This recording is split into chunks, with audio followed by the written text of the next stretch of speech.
buenos dias. Good morning. Hi, this is Barbie. And this is Estela. And here we are with a new case. For Cafecito and Crime. So grab your cafecitos.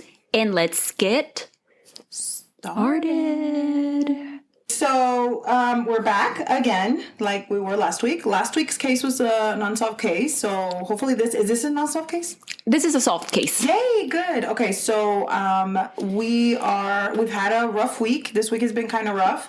I've had a really rough week. I know you've had a rough week. We haven't seen each other in a week. And that's weird for us, even though we FaceTime, but we usually at least see each other once a week. A lot, because we work out during the week. Yeah, but still, it was just awkward not to see you. But welcome back to my casa. Thank you. I was sick. She was sick, and I didn't want her fucking germs, so yay. Yay. So what are we talking about Pero aquí andamos otra vez. Ya andamos otra vez dándole duro. Es todo. Sí, está caliente. It's really caliente, and we're drinking hot coffee in the garage. But today, guys, guess what? We actually have 2 chairs, and and we're actually sitting in like an actual composed place, which is the top of my dog's crate, but with workout mats on top of it. Workout mats that probably smell like butt, but ni modo. I use them, so it's not that bad because yo solamente soy la que uso estas when we work out. Tú usas estas para tus rodillas, pero you sweat on them and shit, so I don't know. I'm wearing pants. Anyways, let's get started. So okay. What are we talking about today, Stella? So today's case takes place in Massachusetts. In Massachusetts? Yeah, we haven't had a case in Massachusetts. So when I was looking up stuff about the town where this takes place, excuse me, I had to cough.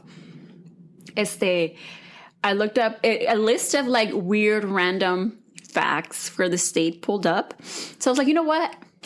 Let me look at one and let me include it. So maybe we can do that about every place where the case takes place. Okay. Yeah, like I don't mind that. Something different. Okay, so the really random fact that I found or came across cuando estaba about Massachusetts, about the state of Massachusetts, it's that they actually have the longest name of a lake in the country. What is it called? Lake, hold on, give me a sec. Lake Chagagagog Man Chagag Og Shaban Agun Gamag.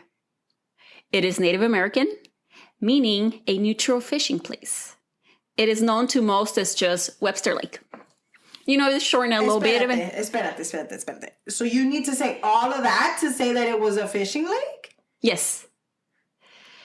Shagagagog Men Shagag Og Shaban Agun Gamag. That's great. I love Native American and their culture. But the thing is, I don't think you need to say all of that. They did shorten it, but people just call it Webster Lake. That's pretty cool. No, that's so cool. I really do like that. I just don't think that I'll be like, I'll be back. I'm going to go swimming to Shagagagagagagag Lake. You just say Webster Lake. Okay, and that's very interesting. Good job. I'm proud of you for Wasn't that like a weird random thing that you did not know? Or you were never gonna know si yo no te hubiera dicho, right? No, porque la verdad I wouldn't have looked it up. No, never. Okay. So for this case, when I was doing my research, I did find an article by a writer. His name is Joe Turner. And he stated that... Shout out to Joe Turner. Yes. He's really good. He stated that a lot of people close to this case were reaching out to him and have told him that details about like the stalking part of this case are not exactly as they're reported online. Okay. So Joe Turner, since then, he wrote a book. Okay. About this case. He took 4 years to write it, and he spoke to everybody involved, you know, everything like that. So as soon as that book comes out, and I want to read it, it's supposed to come out, I think it was supposed to come out earlier this year, pero ahora va a salir sometime this year. Apenas va a salir el book. So as soon as it comes out, and we can do an update. Yeah, that's exactly what I was going to say. We can do record a mini update, and then nada más we'll discuss or correct whatever is different from what I'm going to report to what is accurate from his book. So we don't want to give any misinformation, you know? That's cool. I like that idea. Yeah, but what I'm about to say is what I found online. As we always do. Everything that we talk about is things that we've compiled or that we talk about. We find reading articles. Yeah. Reading articles. So it's not something court documents. that we factualize because we don't know. We just look up stuff. Mm-hmm. Okay, get it. Okay, so today's case, we'll first start with the Andrews family. Andrews, okay. Yeah. The Andrews family consisted of 2 daughters, Annie and Jessica, with Annie being the oldest, and their dad, Brian. So la mom had recently passed away from cancer, so it was just 3 of them. Okay. Living in their home in Townsend, Massachusetts. Sometime in 1986, I'm not sure exactly when, and I couldn't find the exact month, date, but calls started coming into the home. In 1986. Yes. That's when that's the year of the Barbie. The year of the Barbie. You were already born. No, I was born in 89. Whatever. I know I was. I'm young and you're not. Thank you very much. By the way, it was just your birthday. It was, yay. And your kids tell me Cancer season. that I'm 103. That's what your kids tell me. One of my kids said 103. The other one said 1,003. Yeah, and I was he actually knew all of the zeros he needed to add for that. So I just want you to know that. Yeah. I was like, thank you for my card. Happy belated birthday. Thank you. So the Andrews family back into the 1986, they were getting phone calls, randos, to the house. It started the phone. One day the phone rang and Annie, the girls pick it up. And it says that it's a boy named Danny. And he says that he's a friend of someone that the girls go to school with. Okay. So Annie, some sources say she was 16. Other sources say she was 15. So just por ahí ponla, 15, 16. She's a teenager. Yeah. So ella empieza a hablar con Danny on the phone after he tells her that he is blonde, tall, athletic, and just how does this good looking. Conversation start? ¿Qué le pregunta? Oh, ¿cómo estás? Pues, ¿cómo te miras? No, pues, estoy así. You know, I guess. I mean, in 1986, I don't know. But I mean, it wasn't that long ago, guys. I just want you to know that.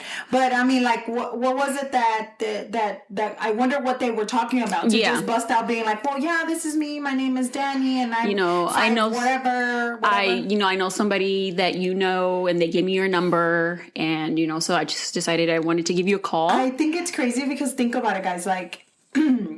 I really do think it's crazy that somebody would call my cell phone right now in 2022 and would be like, hey, this is so-and-so. I know so-and-so. First of all, I wouldn't even answer your damn phone call. Mm-hmm. First of all, because you would be blocked immediately. Yeah. Second of all, hi, how are you doing? Oh, yeah, I'm so-and-so. Bro, bye. I don't have time. As long as they say it's Barbara there, bye. First of all, if you know my legal name, I think you're a bill collector. So I'm about to hang up. Your government name. If you know my government name, then I'm about to hang up. Yeah. So Annie, Daniel le dice todo esto. Yeah.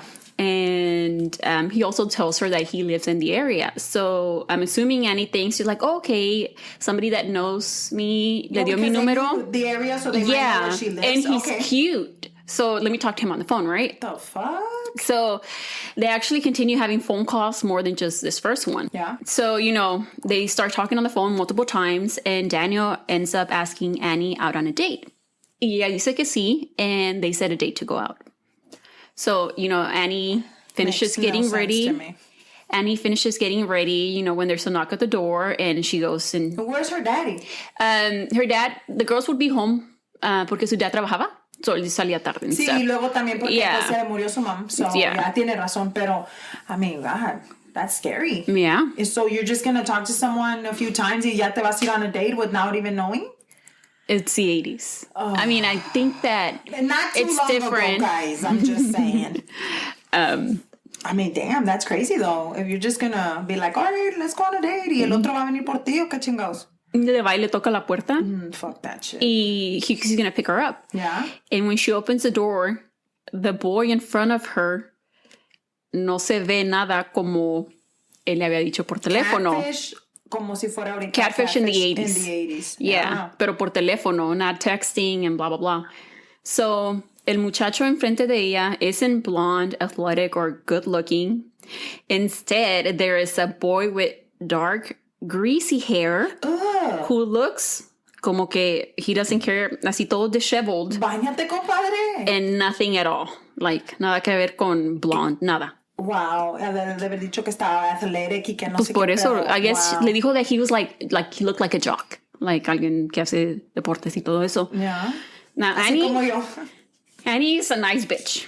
because she still decides to go out with him on this date. I would have closed my fucking door so quick. And I guess in my head, I'm thinking she was like, oh, I've been talking to him on the phone. I feel comfortable enough to, you know, for whatever reason it is that he lied to me. Yeah. It's fine. I'm still going to go. Remind us again, how old is she at this point?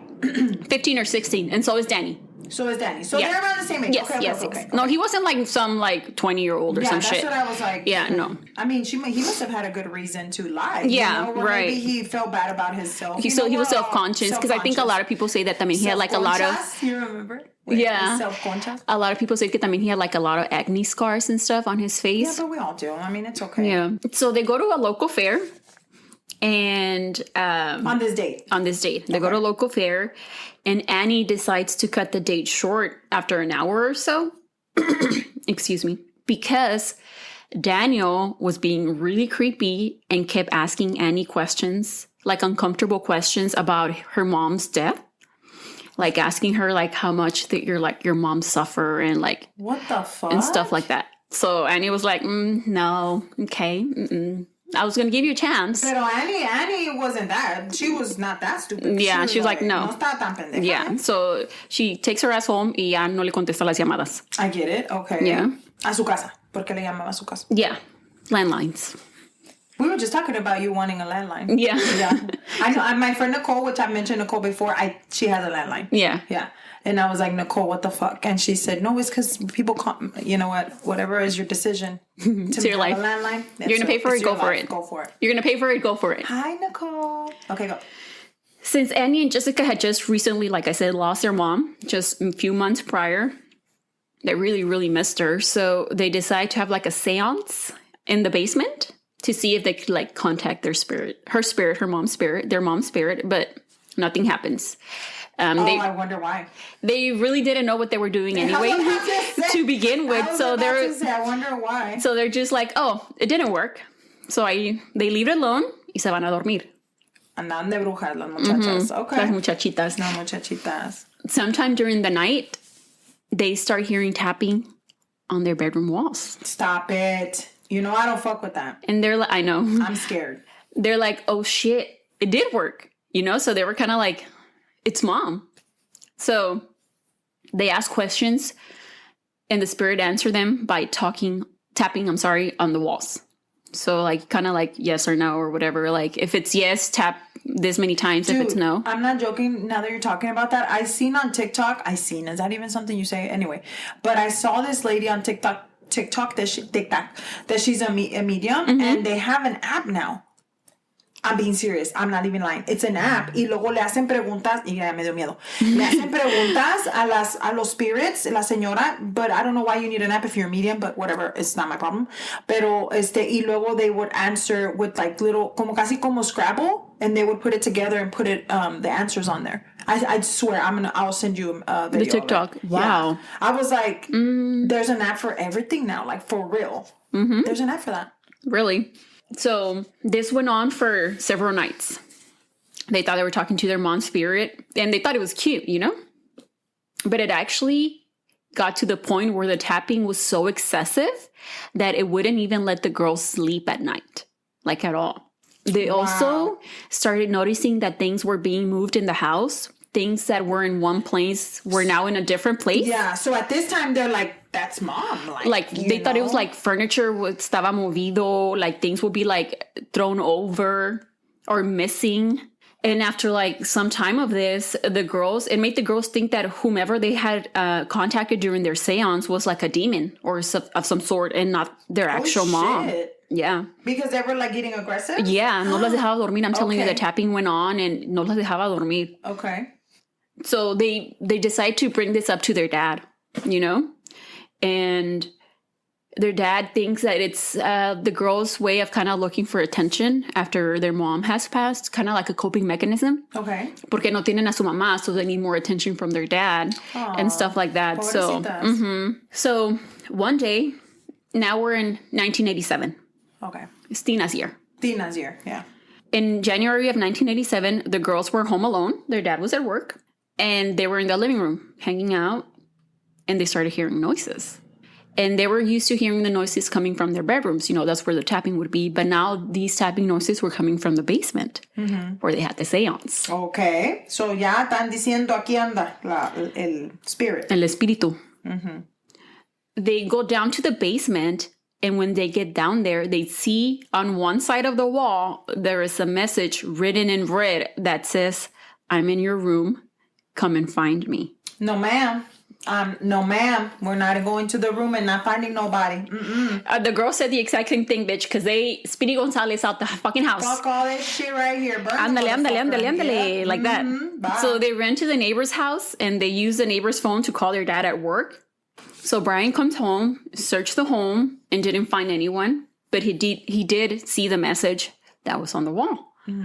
And like I said, he thinks that it was the girls that wrote it. And that it's their grief of the loss of their mom that is making them act out in this way. Well, I mean, if that's the case, then pay attention to them. So he puts them in counseling.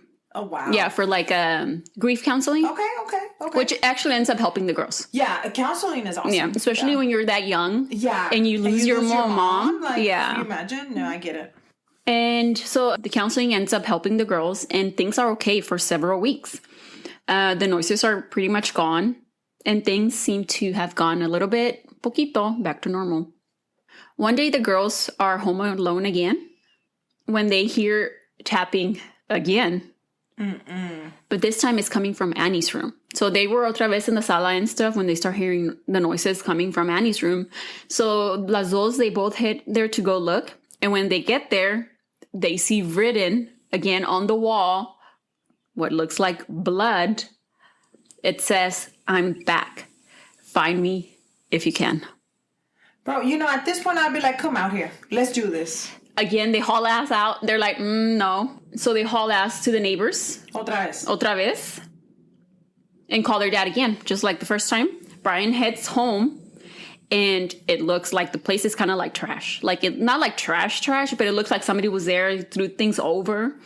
And he goes to Annie's room where he sees on the wall, besides that first message that the girls just saw, it also says, "Marry me."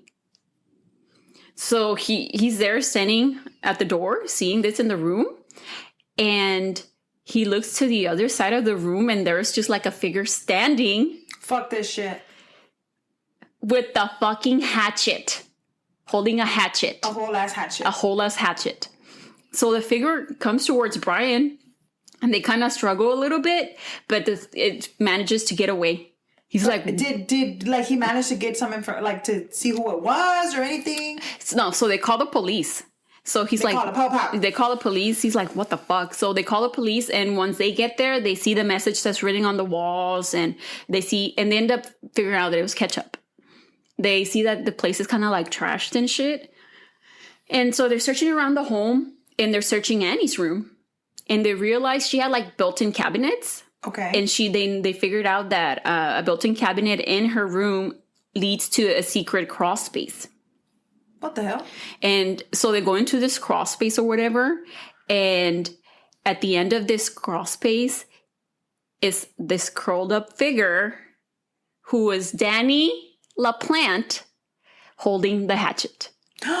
So Danny is the one that was writing all this shit? Yes. The police, of course, arrest Daniel. Once he's actually removed from the home and all this other shit, the police take a closer look in this, secret passageways, crawl space where Danny was found. They find that Danny had been living in the walls of the house. Apparently, the crawl space led to tunnels around the home. What the fuck? Is this a thing or something? And they also found that some rooms had peepholes. I know. Where he was able to look at, to spy on them or spy on Annie. In the words of my sister, mamadas. So that's how he was able to knock on the walls in different places, because he would go through the fucking walls.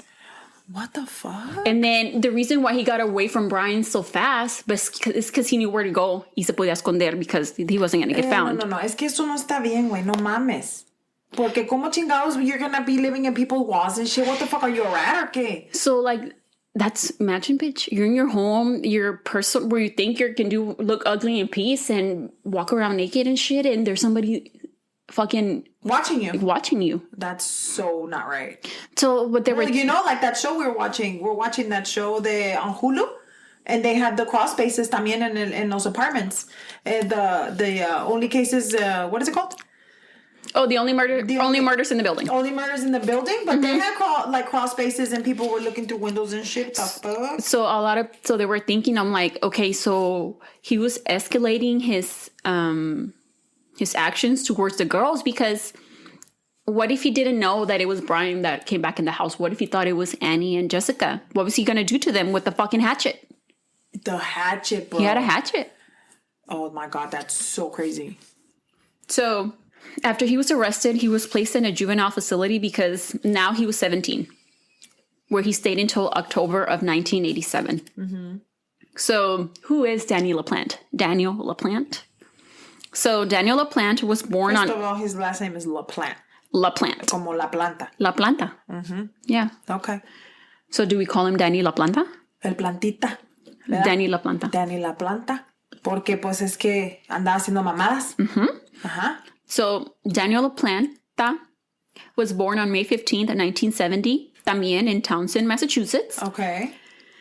Townsend is considered a quiet, small town to live in. It's just a little over an hour outside of Boston. There isn't very much about his early years, besides that the fact that he lived with his mom, Elaine, and his stepdad, David Moore. And he also had two brothers who lived in the home, Matthew and Stephen. Besides that, it is also known that he had like a really bad childhood. And he was sexually and mentally abused by his dad. His dad or his stepdad? His dad. Oh, shit. At school, he'd get bullied because he would go like dirty and disheveled. ¿No se bañaba el compadre, pues? The kids would refer to him as weird and creepy, and he basically had like little to no friends. Pobrecito. I know. School officials referred him to see like a school psychologist because of his like weird behavior. So he ended up seeing a psychologist multiple times, and it was there that he was diagnosed with hyperactivity disorder, or like ADHD. And I believe that he had already been diagnosed with dyslexia too. So you kind of combine that with him being bullied at school. I'm sure it didn't help. But I mean, it is said that as the visits continued with the psychiatrist or psychologist, the school psychologist then made sexual advances toward Daniel, and for the following year, he was being sexually abused. Great. I mean, ¿qué más? By him. What else do you add to this poor kid's life? All this before he was 15. Wow. And it's so weird to think that people that are supposed to help you and guide you. It happens every day. I know, do that to you. It happens every fucking day. Every day. People are trash. People are trash. People are trash. Let's not be trash people, please. Yeah. Because it's literally like... Can you not be trash, please? Can you not be trying to, like, abuse of kids and all these things? Like, please, let them have a good life. Like, let them have a good, like, growing up normally instead of having to grow up so fast because of shit that people do to them. It's stupid. Yeah. It's so stupid. And then, like, us as parents, like, scared that you can't... What if I was Danny's mom? And I would be like, okay, let's go, Danny. You got to go see your therapist. And Danny's like, Mom, I really don't want to see this therapist because, you know, they be tripping. And then I take them anyway. You imagine what she feels? And I'm sure there's shame because you're a boy, you know, that's not supposed to happen to you. No. So no dices nada y te quedas callado. So that's what I'm saying. But like, let's say that as a mom, I'm like, you just don't want to go because it's, you know, the doctor's office or whatever. Because you're scared. Y lo llevo a fuerza. And then they're doing that to him. Yeah. I can't. You can't trust People, anybody. Please do not be trash. Please. Yeah. And please teach your children to not be trash themselves. That way maybe one day the cycle will be broken. Yeah. So it was here when Daniel started to turn to petty crime. He would break into people's homes. Wow. And live in the walls. Apparently. Mo pinche rata and shit. And steal valuables. And, you know, he would break into people's home and steal valuables and get out. And then kind of started escalating to, he would move things around the home and leaving other things behind that didn't belong in that home that he was breaking into. On purpose, you know, kind of like fucking with people. It got to a point where he wouldn't even steal anything. He would just go into people's homes and move their shit just so people knew that somebody had been in their house. That's so crazy. I mean, but that's mental problems. Like, he had mental shit in his head. That's creepy, though. Like, Very imagine creepy. if you come to your home. Well, we're always at your house, right? Even when you're not here. But imagine if we're like, no, bitch, we haven't been to your house, and somebody came and moved your shit. Yeah, I would probably stay and wait for you to come back because I'm gonna kill you with my hatchet. Like, I'm being serious.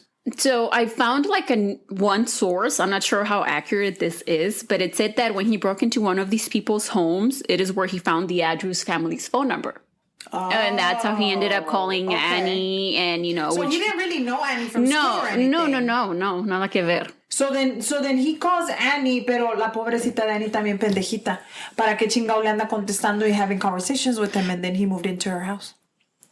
Yeah, apparently, I don't know if he was living already in their house when they started talking. Oh, shit. Because I think some sources said that, bro, I'm not sure if he was living there 2 months or maybe up to a year or some shit. Y no se bañaba el compa, pues. The fuck? Yeah. That's crazy, dude. I don't know about that. So back to the timeline real quick. So, okay, Danny gets arrested because, what he did to the Andrews family. I mean, you would think they would arrest him for living in someone's home and terrorizing people. Just saying. So he ends up getting, like I said, out of the juvenile facility. I believe his mom ended up posting bail. And he doesn't learn anything from being in juvie. And he goes back into breaking into people's home and stealing shit. Oh. Sí, mamadas. Mamadas, sí. Pues sí, es que chingaderas, ¿qué más? Now we're going to talk about the Gustafson family. Okay. The Gustafson family was made up of Andrew and Priscilla Gustafson and their 2 kids, 7-year-old Abigail and 5-year-old William. They also lived in Townsend. And Andrew was a lawyer and Priscilla was taught preschool at a church. Church? At a church. Wow. Just like a good, wholesome family. On December 2nd, Andrew called his wife at home. I believe it said that he wanted to take her out to dinner to celebrate a deal that he had closed at work, but Priscilla wasn't answering. So he got worried and he left work and drove home. Uh-huh. When he got there, he noticed that everything was dark and it was quiet, which it normally wasn't because estaba Priscilla con los niños en la casa and siempre había pues ruido, right? Mm-hmm, yeah. You have a 7-year-old and a 5-year-old. So he goes upstairs to his bedroom where he finds his wife, Priscilla, dead on top of their bed. Oh. She had been shot twice at close range through a pillow that was laying on top of her head. Oh. It is later determined that she had also been raped. Semen was found on the comforter and a portion of a condom on the floor. It is also reported that Priscilla was several months pregnant. Oh my God. Imagine coming home and seeing your dead wife. You can't imagine. No. There's no way you can imagine that. But then how are the kids? He calls the police. Uh-huh. Like immediately he calls the police. So the kids were in the house or no? Oh, okay. The police get there and they search the home. And they're the ones that discover the bodies of 5-year-old William and 7-year-old Abigail. It. William was found face down in the bathtub in the bathroom upstairs, and Abigail was found the same way in the bathroom downstairs. Didn't we just say people don't be trash? Their cause of death was drowning, but Abigail had also suffered a blunt force trauma and a compression to the neck, so it looks like she had put up a fight a little bit. Later in court, when this goes to court, Andrew was asked why he didn't go to look for his kids after he found his wife. And he starts crying and said that it was because he didn't want to find them dead. Good. He did the right thing. I would have probably done that. That was it. I would have been like, okay, this is it. I'm done. I don't blame him. I'm sorry. No, I don't think so either. I mean, you found your wife. If you walk in and you don't see them and they're not after you. And you find your wife first. You already know something's wrong. So, yeah. Daniel LaPlante had broken into the Gustafson home. And while he was burglarizing the place, llega Priscilla from teaching preschool con su hijo William, because Abigail estaba en la escuela. In court documents, Daniel states that when he heard Priscilla get home, his first thought was to jump out of the window, but he decided not to. He then confronted them with a gun. Really? And brought them to the bedroom and put William in a closet and tied Priscilla to the bed. He said that after he tied Priscilla to the bed, his plan was to leave, but he decided not to. It is then that he decided to rape her and then kill her. After that, it is when he took William to the bathroom and drowned him. And cuando se estaba yendo, es cuando llega Abigail de la escuela y se la encuentra. So he decides to drown her too. And it says that he lured her to the bathroom. I don't know how. I wonder, he was probably like, come here, your mom is here or something. Pobrecita. Yeah. That made my stomach hurt. Yeah. No, just wait till you see their pictures. Like their pictures. There's a picture of like Priscilla with the kids. Their blonde hair. Just, I just can't understand. So after he committed these murders. LaPlante needs to die. After he committed these murders, Daniel LaPlante attended his niece's birthday party. Oh, okay. So he was just like, let me go chill at this birthday party after I just did this right here. Okay, I see you. When this comes out later, que lo atrapan, Daniel's brother-in-law stated that at the birthday party, nothing seemed out of the ordinary. Wow. That it was eating cake, like with everybody. You know you're fucked up when you can just go and kill somebody that horribly and their kids, and she was pregnant, and then just go to a fucking birthday party and have fucking cake. And he had cake, then tickled the birthday girl as they horsed around. Oh, okay. That's just great. Mamas. So he was like laughing it up while Andrew Gustafson's life was just being like completely like obliterated. Oh my God. I can't believe this. It's crazy. Don't be trash. Don't be trash, yeah. Okay. Don't be trash. We've established that. Don't be trash. Yeah. So the police start the search immediately of who could have done this. Yeah. That same night, the police bring in tracking dogs and who actually lead them to backwoods, donde vivían the Gustafson family. Behind them was like some woods. But it was dark, so they decide to come back the next day. So they end up coming back the next day, December 2nd, cuando había luz. And they search. They go back into the woods and con los perros otra vez, and they found a blue and white flannel shirt. The Gustafson's nameplate, you know how it says the family of, que pones afuera or whatever? Yeah. And a pair of soaking wet gloves were wrapped inside the shirt. Chemical tests later indicated the presence of gunshot residue on these gloves or whatever. So he probably did that on purpose so that they couldn't find it. The tracking dog sniffed the shirt and began tracking it through the woods. After they came out of the woods, it led the dogs through Daniel's yard. Oh. To within 3 or 4 feet of his house. Damn. So, and then Daniel had like a little reputation around the neighborhood that he'd be doing shit. Yeah. So they were like, okay, they're leading us here for a reason. So they were suspicious. They were sus. They were sus. Highly sus. So they decide to go and look for Daniel and question him. They find Daniel at a public library where he was studying. Otra library, ¿tú crees? Otra pinche library. From Brenda Delgado's case. They ask him what he was doing the day before, and he tells them that he spent the day at home, alone, just watching TV, y que luego que en la noche he went to his niece's birthday party. Then they ask him what he was wearing the day before también, and he tells them, gray sweatpants, a football shirt, and Converse sneakers. So se van. They're like, okay, cool. He was cooperative. He was answering their questions, so then they leave. Yeah. And again, later that night, they go and question him again to his house. Okay. But I'm not sure if they ended up doing so or not, because documents just say that he left his home after they asked to speak with him. Wow. So I'm not sure if he refused to talk to them then, or he just... Or he was just like... I'm not talking. Yeah, that's true. It doesn't make sense. I'm not exactly sure what happened there, but now it's December 3rd. There was a warrant out for his arrest. So by this time, they're like, okay, we need to check. Let's bring him in. Yeah, I'm sure they had enough already by that point to get one. Yeah.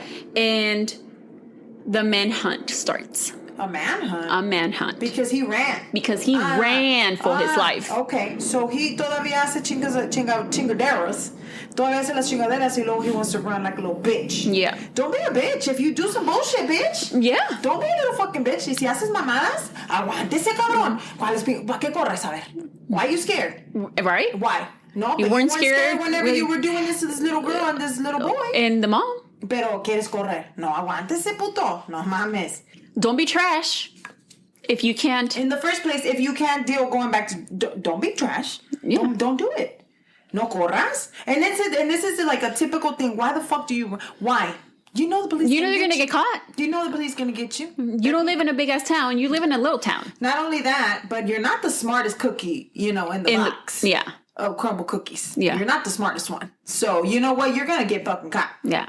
I'm just saying.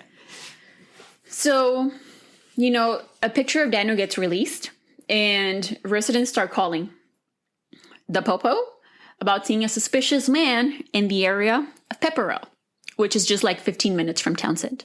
Like from here to fucking Pearland. Okay. Dear Daniel is giving no fucks and breaking into people's homes and shit. Le valió madre. Sí.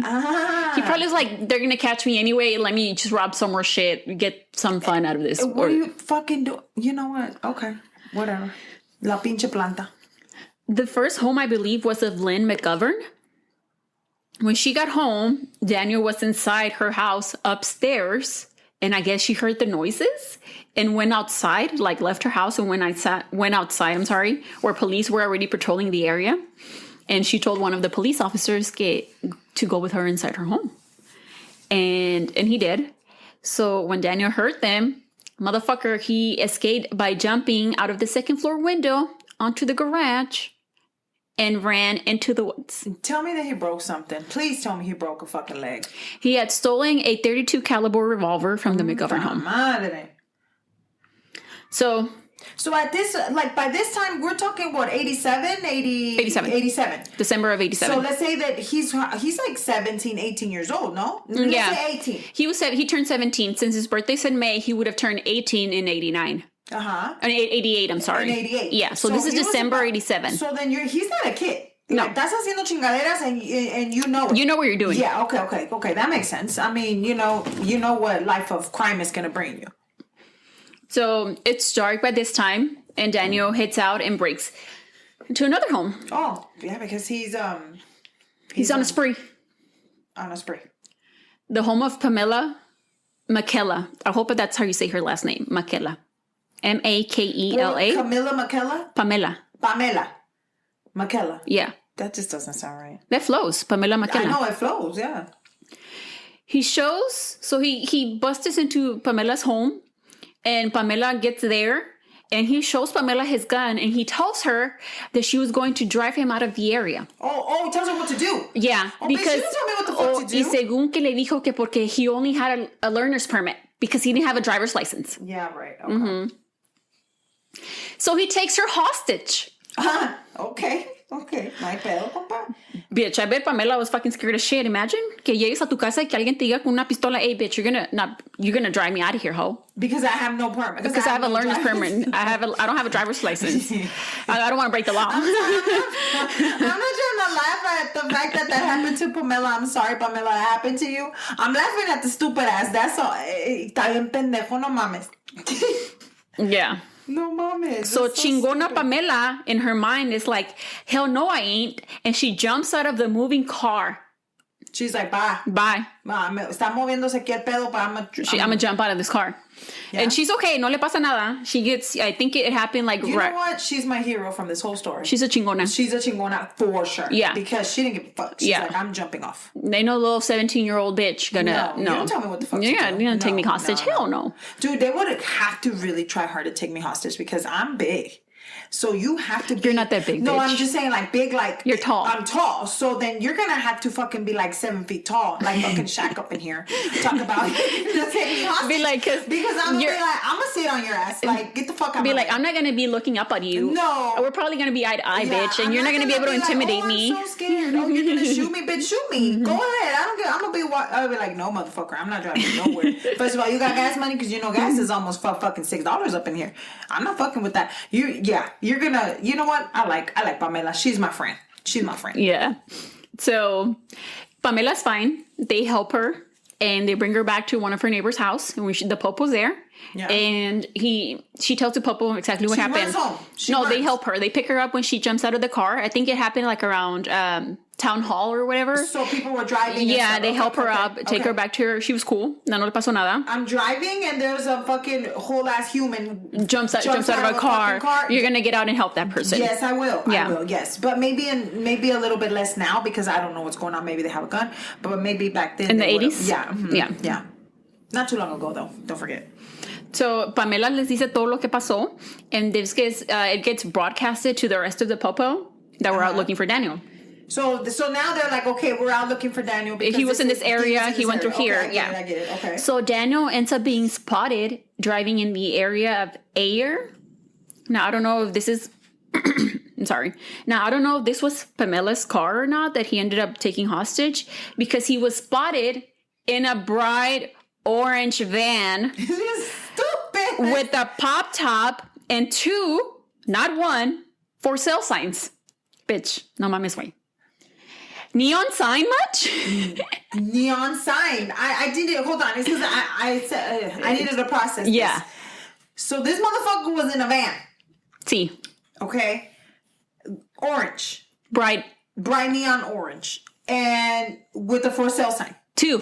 Pinche pendejo, man. No. Those for sale signs. Oh my God. You know what? Let's just continue. Just continue. So the police head to Ayer and end up finding Daniel hiding in a trash dumpster.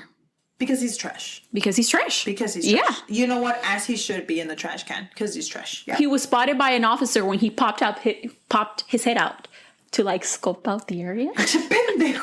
What the fuck? Dude, I can't believe that this is the same guy that just killed 3 people.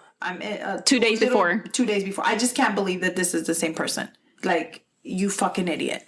And the same person that was writing on the fucking walls with ketchup. Like, I just can't believe. Was living in walls. Yeah, and living in walls and shit. Talk about, I get it. You've had a bad But so do a lot of people. But yeah, that doesn't mean you go around fucking doing bullshit like this. Like, what the fuck? Oh my God. So he's finally arrested. His trial started in October of 1988. Okay. And they had a mountain of evidence against him. So it wasn't just circumstantial, bitch. Yeah. They had DNA. Yeah, they had physical evidence. Because this dumbass, not only did he leave some of the condom in the room of the lady, he also left the fucking semen. Yeah. So I'm just going to go like a little bit of some of the things that they had against him. Not all, but... Okay. Lab analysis of his blood showed that he is a type A secretor, which matched the status of the semen that was found on the comforter in the Gustafson bedroom. Yeah. Okay. The gun that he used to shoot Priscilla was a .22 caliber gun, which Daniel had stolen from somebody else's house. Oh my God. When this gun was found by his brother, which it was actually found in an abandoned car's glove compartment that was on their property. Okay. Ballistics were able to match the bullet casings found at the Gustafson home to this gun. Oh my God. The shirt that was found in the woods, remember? Yeah. Well, lab analysis showed that fibers from that shirt were also found in clothing Daniel wore the day of the murders, on socks in his room, and in 3 places at the murder scene. I mean, think about it. If you have to be putting yourself in little tiny spaces, you have to, your body is making yourself little, como bolita. Leaving shit. So then you're making yourself bolita. So you're leaving, like you said, it's in his socks. Because estás atrás. Es que está pendejo. Now, I'm sorry. Now, Daniel had actually broken into the Gustafson home before, on November 16th. Some of the things that he stole were later found in his home, which were just like some random things. Yeah. A cordless phone, a cable box, and a remote control cable device. I don't know. I mean, maybe those things made him happy. Who knows? So that's just some of the things that... they had against him. They found that he had stolen from the Gustafson home. Okay. Now, Daniel LaPlante was found guilty on all counts and was sentenced to 3 life sentences. They should have given him 4. For the baby? She was pregnant. She was pregnant. Yeah. Not only that, but that's it. Apparently it has to be. I honestly think, and I couldn't, honestly, I should have saved the article like a dumbass. I didn't. But the judge made a comment that he stated that a lot of people wanted the death penalty, but Massachusetts doesn't carry the death penalty. Yeah. And I feel like if they had, he would have got it. I don't know. Yeah. I don't know. Definitely. I don't know, but that's the thing. But he's a minor, so I don't know. It doesn't matter. Yeah, it does. I mean, if he's a minor, yes. But if you're gonna wait, I mean, we've known in a lot of the cases that we've read or even that we've seen that people sit in jail for a very long time. Yeah, because you get appeals out, you have to run out of appeals. You can get killed. I don't see if you had the balls to kill somebody, I'm gonna need you to die. Yeah. And that's something that I do appreciate of the fact that we live in Texas. I'm sorry, that sounds horrible, but I mean, I'm everybody sorry. has their opinions. Everybody You have has yours. their opinion, Yeah. and I feel like that's something that we do know that by living in the state of Texas, that's something that we do have here. And guess what? I don't see nothing wrong with that, because you know what? If you have the balls to kill somebody, then you have to have the balls to be able to know, okay, your life can get taken too. Yeah. You're going to die. Not only that, but I mean, you know what they say around diente por diente, ojo por ojo, ojo por ojo, diente por diente. That's the way I see it, but that's just me. Yeah. So I need to Andrew, see this motherfucker, guys. I'm going to look him up. Andrew did remarry. He married Carol, who had also lost her husband in 1984. They went to the same church. So they knew each other from church already when they were married to their respective spouses. Can you imagine trying to move on, dude? That's crazy. Yeah. That's crazy. I know he said that it was just really hard. Like, he moved back into his parents' home for a while, and then he ended up moving back into the home. But after he married Carol, they lived in a house that is 3 doors down from the church where the Gustafson family funeral took place. Aww. And where Andrew and Carol got married. The house is also a few hundred yards from the hillside cemetery where Priscilla and the kids are buried. Oh, that's awesome. I'm happy that they were able to, find each other. Yeah. Andrew passed away at the age of 60 in 2014 from cancer. Oh. And while he lived, he wore 2 wedding bands. Oh. Yeah. Oh, that's so crazy. I just saw a picture of them. I just kind of Googled them while you were talking. And yes, this motherfucker was fucking greasy as hell. I just want y'all to know that. Musty, crusty, dusty. All of them. Musty, crusty, dusty. Everything motherfucker needed to fucking die. Now, in 2013, a higher court ruled that juveniles could not be given life without the possibility of parole. Remember, he was 17. Yeah. When the murders took place. So, in 2017, Daniel's sentence was restructured. And it was then that a judge gave him the maximum penalty of 45 years after a forensic psychiatrist evaluated LaPlante and found that he was not remorseful for his crimes. He didn't give a shit. And it was also at that 2017 hearing that he actually showed remorse or said something towards what he did for the first time, because when they told him that he was sentenced to 3 consecutive life terms, like he didn't flinch. Okay. But here he said, "I do not have words to fully express my profound sorrow, but I am truly sorry for the harm that I've caused. From the very essence of who I am, from the depths of my soul, I'm sorry." Shut the fuck up. End quote. End quote. Shut the fuck up. Shut the fuck up. Shut the fuck up. Yeah. You know what? Cállate el hocico. Trash. Tu pinche essence. I'm gonna need you que te lo traigas. That's trash. That's trash, yeah. So I like the way you try to act like you were talking like him. I just want you to know that was a great touch. Thank you. Thank you. Yeah. So the family of Priscilla still show up to these hearings, and even Carol. Andrew had already passed away. Yeah. In 2014, so Carol still goes to all these hearings. They're like really close. And they plead, to the judge to not let Daniel, get out or whatever. Yeah. And Priscilla's brother said after one of the hearings, he said, "Is it justice? How can you say it's justice? He executed Priscilla and her children. When he lifts that life sentence off of them, we can lift the life sentence off of him." Yeah. So rest in peace to Priscilla, Abigail, William, and now Andrew. All the RIPs. Please.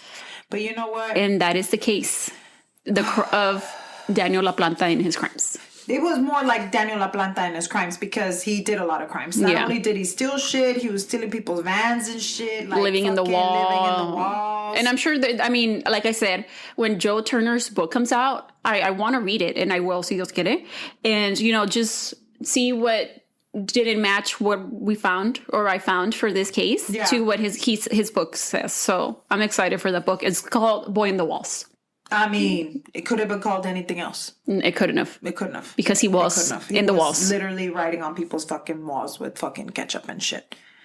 I just feel like this was a very, very crazy case. Once again, it brings us back to what we do as juveniles, or what we do, or how we affect kids around us are bullying, or like all of these things that go on at schools right now with social media and all this shit, how it affects them when they grow up. Like right here, we're talking about the 80s. Like nobody had shit like back then. No internet, no phone. And he still, through all of the things that he went through, committed all these crimes. That's what they're saying, is that he did it because he was mentally unstable. Yeah, that's right? what his, and I didn't want to put all of that into, because it's going to be longer than necessary, but they did, try to prove that he was, his childhood, and he did have, like, he was diagnosed with, like, a personality disorder and stuff like that, but don't be trying to blame it on ADD or ADHD. No, but like you say, you feel bad for him as a kid that went through all that stuff that he went through, but you don't feel bad for him now. But when you were saying this, I just realized that you said that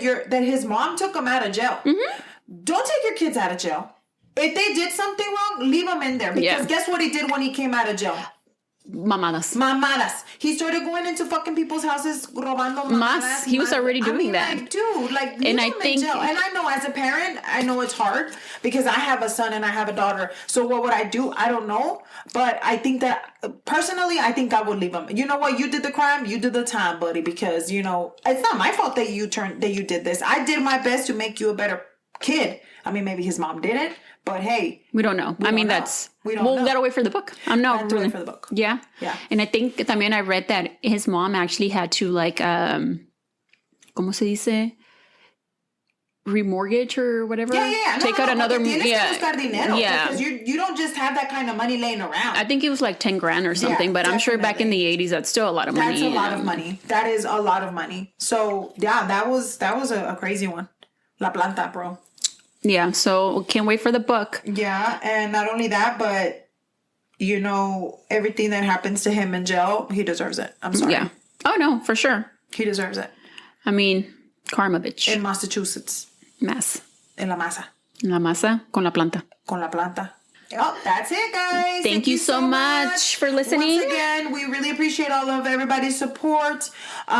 Please leave us messages on our comment on the case. Comments on the case. Comments on our Instagram. If you do not follow us already, please. We are on Instagram at Cafecito and Crime Pod. And we are also, you can also send us an email if you like at cafecitoandcrimepod@gmail.com. Yes. So you know what? You can also, like, if y'all want to hear us talk about a certain or specific case that you want to recommend. Yeah, we're more than welcome for that. Like right now, we're both working on separate cases, but we can put it on the list. We'll put it on the list, and I hope that please let us know how we're doing. Yes. We appreciate it. Muchas gracias. A little bit better. We're trying to get a little bit of a structured. Space. Yeah, more structure, but we're working on it, and we appreciate everybody's patience and love. Thank you guys, and we hope you hear us on the next one. Yes, bye. Bye.